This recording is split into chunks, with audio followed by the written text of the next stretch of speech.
చేయండి అని చెప్పి అడుగుతున్నది ఎవరు? జగన్మోహన్ రెడ్డి గారు అడుగుతున్నాడు. మంత్రుల మీద, జీవోల మీద, 26 జీవోల మీద విచారణ కావాలని కోరుకున్నది జగన్మోహన్ రెడ్డి గారు కోరుకుంటున్నారు. అంటే తప్పు ఏమైనా చేస్తే నా తండ్రి చేశాడు తప్ప నేను కాదు అనేటువంటి మాట జగన్ గారు చెప్తున్నాడు. చేస్తున్నారా మీరా రాజశేఖర రెడ్డి గారి గురించి మాట్లాడేది?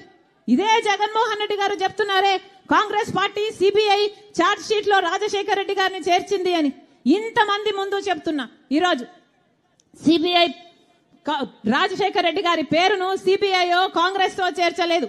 రాజశేఖర రెడ్డి గారి పేరుని చేర్చింది నిజానికి జగన్మోహన్ రెడ్డి గారి లాయర్.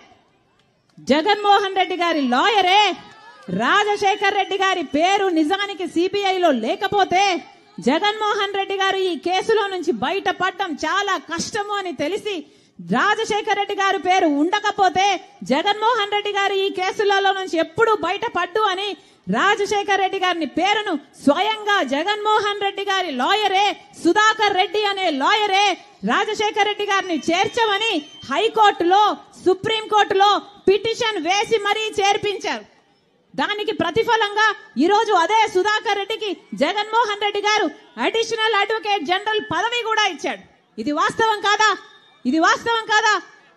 జగన్మోహన్ రెడ్డి గారు ప్రజలకు సమాధానం చెప్పాల్సిన అవసరం ఉంది. అంతేకాదు, మమ్మల్ని తిట్టిపోస్తున్నారే పగలు రాత్రి, ఒకసారి మిమ్మల్ని మీరు పరీక్ష చేసుకోండి. ఈరోజు సౌభాగ్యమ్మ సైతం ఎందుకు ఇచ్చారు టికెట్ నా భర్తను చంపిన వాళ్ళకి అని ఎంత ఆవేదనతో మీకు లెటర్ రాసినా కూడా మీ మనసు చలించలేదు అంటే మీ ఛాతిలో ఉన్నది గుండెనా బండనా? ఒకసారి ఆలోచన చేసుకోవాలి అన్నా. ఇవన్నీ